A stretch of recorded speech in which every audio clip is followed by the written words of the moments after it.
শুরু করছি মহান আল্লাহর নামে, যিনি পরম করুণাময় ও অসীম দয়ালু। সূরা লাইল, মক্কাবতীর্ণ, আয়াত 21, রুকু 1।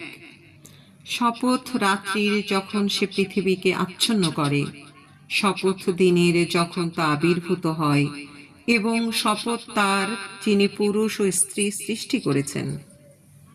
অবশ্যই তোমাদের কর্মপ্রচেষ্টা বিভিন্ন প্রকৃতির।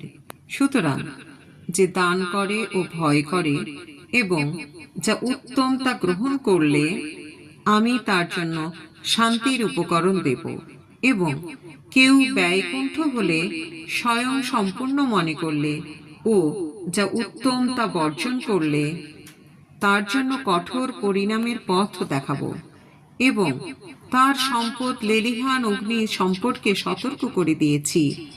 তাতে প্রবেশ করবে সেই যে নিতান্ত হতভাগ্য, যে মিথ্যা আরোপ করে ও মুখ ফিরিয়ে নেয় তা থেকে দূরে।